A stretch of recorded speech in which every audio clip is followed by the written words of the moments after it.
13 जुलै 2026 रोजी संत ज्ञानेश्वर महाराजांच्या पालखी सोहळ्यात एक अत्यंत दुर्दैवी घटना घडली। जेजुरीजवळ भोंगळेमळा परिसरात वारीच्या गर्दीत सामान वाहून नेणारा एक अनियंत्रित ट्रक घुसल्याने भीषण अपघात झाला। या अपघातात सांगली जिल्ह्यातील दिग्रज परिसरातील 3 महिला वारकऱ्यांचा दुर्दैवी अंत झाला, तर 20हून अधिक वारकरी गंभीर जखमी झाले। या घटनेमुळे संपूर्ण महाराष्ट्रात दुःखाची लाट पसरली होती। मात्र या दुर्दैवी घटनेला 24 तास उलटत नाहीत तोच वारीमध्ये एक अतिशय धक्कादायक आणि गूढ बातमीने खळबळ उडवून दिली।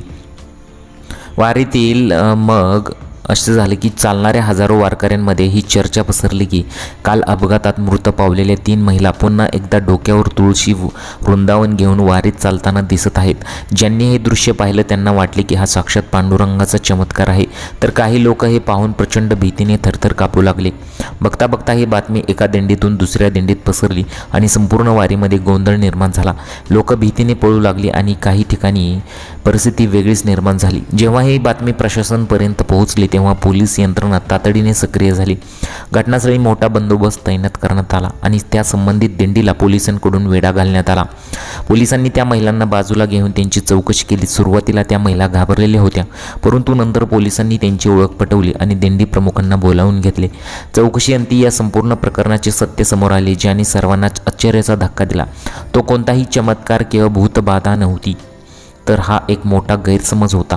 ज्या महिलांना पाहून वारकरी घाबरले होते त्या मृत पावलेल्या महिला नव्हत्या, तर त्याच सांगली जिल्ह्यातील आणि त्याच गावच्या त्याच दुसऱ्या 3 वारकरी महिला होत्या। योगायोगाने त्यांचे वय, उंची आणि त्यांनी नेसलेल्या साड्यांचा रंग काल मृत पावलेल्या महिलांशी हुबेहूब मिळता जुळता होता। कालच्या भीषण अपघाताच्या धक्क्यातून वारकरी अजूनही सावरले नव्हते। त्यांच्या मनावर या घटनेचा इतका खोल परिणाम झाला होता की हुबेहूब तशाच दिसणाऱ्या महिला पाहून लोकांच्या मनात भीती निर्माण झाली आणि त्यातूनच मृत महिला जिवंत झाल्या अशी अफवा वणव्यासारखी पसरली। प्रशासनाने या प्रकरणाचा खुलासा करत वारकऱ्यांना अफवांवर विश्वास न ठेवण्याचे आवाहन केले। या घटनेने वारकऱ्यांच्या मनातील भीती आणि दुःख अधोरेखित केले। मात्र शेवटी सत्य समोर आल्याने सर्वांनी सुटकेचा निश्वास टाकला।